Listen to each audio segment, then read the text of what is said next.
पंचाक्षर मंत्र के महात्म का वर्णन।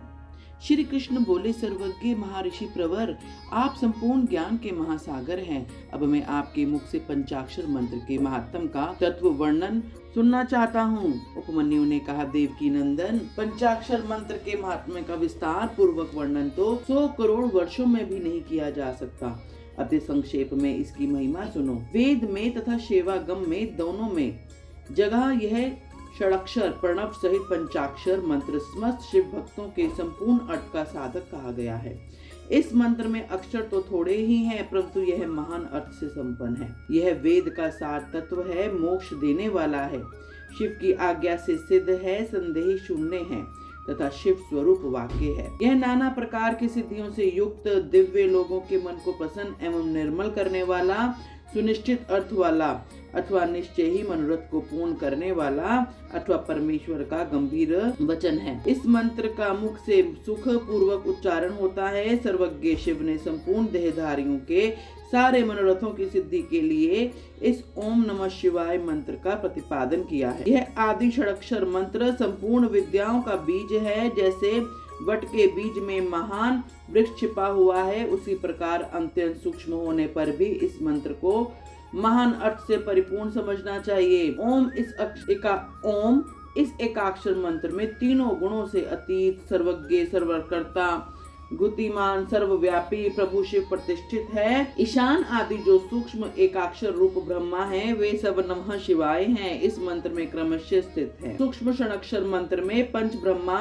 रूपधारी साक्षात भगवान शिव स्वभावत वाच्य वाचक भाव से विराजमान है।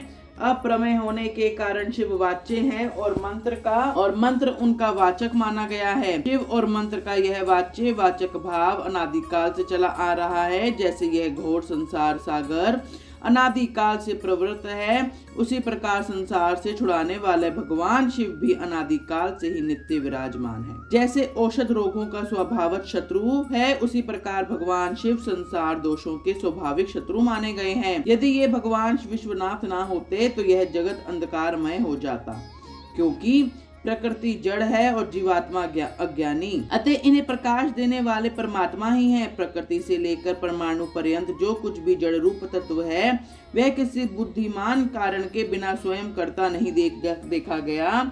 जीवों के लिए धर्म करने से और अधर्म से बचने का उपदेश दिया गया है। उनके बंधन और मोक्ष भी देखे जाते हैं। अतः विचार करने से सर्वज्ञ परमात्मा शिव के बिना प्राणियों के आदि सर्ग की सिद्धि नहीं होती। जैसे रोगी वैद्य के बिना सुख से रहित हो कलेश उठाते हैं, उसी प्रकार सर्वज्ञ शिव का आश्रय न लेने से संसारी जीव नाना प्रकार के कलेश भोगते हैं। अतः यह सिद्ध हुआ है कि जीवों का संसार सागर से उद्धार करने वाले स्वामी अनादि सर्वज्ञ परिपूर्ण सदाशिव विद्यमान हैं। वे प्रभु आदि मध्य और अंत से रहित हैं, स्वभाव से ही निर्मल हैं तथा सर्वज्ञ एवं परिपूर्ण हैं। उन्हें शिव नाम से जानना चाहिए। शिवागम में उनके स्वरूप का विशद रूप से वर्णन है।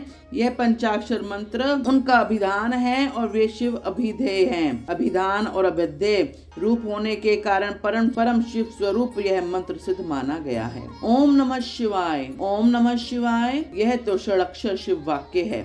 इतना ही शिव ज्ञान है और इतनी ही परम पद है। यह शिव का विधि वाक्य है, अर्थवाद नहीं। यह उन्हीं शिव का स्वरूप है जो सर्वज्ञ परिपूर्ण और स्वभावतः निर्मल हैं, जो समस्त लोकों पर अनुग्रह करने वाले हैं। वे भगवान शिव झूठी बात कैसे कह सकते हैं? जो सर्वज्ञ हैं वे तो मंत्र से जितना फल मिल सकता है उतना पूरा का पूरा बताएंगे, परंतु जो राग और अज्ञान आदि दोषों से ग्रस्त हैं वे ही झूठी बात कह सकते हैं। वे राग और अज्ञान आदि दोष ईश्वर में नहीं हैं। अतः ईश्वर जैसे झूठ बोल सकते हैं जिनका संपूर्ण दोषों से कभी परिचय ही नहीं हुआ है। उन सर्वज्ञ शिव ने जिस निर्मल वाक्य पंचाक्षर मंत्र का प्रणयन किया है वह प्रमाण भूत ही है, इसमें संशय नहीं है। इसलिए विद्वान पुरुष को चाहिए कि वह ईश्वर के वचनों पर श्रद्धा करें। यथार्थ पुण्य पाप के विषय में ईश्वर के वचनों पर श्रद्धा न करने वाले पुरुष नरक में जाता है। शांत स्वभाव वाले श्रेष्ठ मुनियों ने स्वर्ग और मोक्ष की सिद्धि के लिए जो सुंदर बात कही है उसे सुभाषित समझना चाहिए। जो वाक्य राग, द्वेष, असत्य, काम, क्रोध और तृष्णा का अनुसरण करने वाले हों वह नरक का हेतु होने के कारण दुर्भाषित कहलाते हैं। अविद्या एवं राग से युक्त वाक्य जन्म मरण रूप संसार कलेश की प्राप्ति में कारण होता है, अतः वह कोमल, ललित अथवा संस्कृत हो तो भी उसका क्या लाभ। जिसे सुनकर कल्याण की प्राप्ति हो तथा राग आदि दोषों का नाश हो जाए, वह वाक्य सुंदर शब्दावली से युक्त न हो तो शोभन अथवा समझने योग्य है। मंत्रों की संख्या बहुत होने पर भी जिस विमल षडक्षर मंत्र का निर्माण सर्वज्ञ शिव ने किया है, उसके समान कहीं कोई दूसरा मंत्र नहीं है। षडक्षर मंत्र में 6 अंगों सहित संपूर्ण वेद और शास्त्र विद्यमान है, अतः उसके समान दूसरा कोई मंत्र नहीं है। 7 करोड़ महामंत्रों और अनेकानेक उपमंत्रों से यह षडक्षर मंत्र उसी प्रकार भिन्न है जैसे वृत्ति से सूत्र जितने शिव ज्ञान है और जो विद्या स्थान है, वे सब षडक्षर मंत्र रूपी सूत्र के संक्षिप्त भाष्य हैं। जिसके हृदय में ओम नमः शिवाय ये षडक्षर मंत्र प्रतिष्ठित है, उसे दूसरे बहुसंख्यक मंत्रों और उनके विस्तृत शास्त्रों से क्या प्रयोजन है। जिसने ओम नमः शिवाय इस मंत्र का जब दृढ़ता पूर्वक अपना लिया है, उसने संपूर्ण शास्त्र पढ़ लिया और समस्त शुभ कृत्यों का अनुष्ठान कर लिया। आदि में नमः पद से युक्त शिवाय ये तीनों अक्षर जिसकी जीवा में अग्रभाग में विद्यमान है, उसका जीवन सफल हो गया।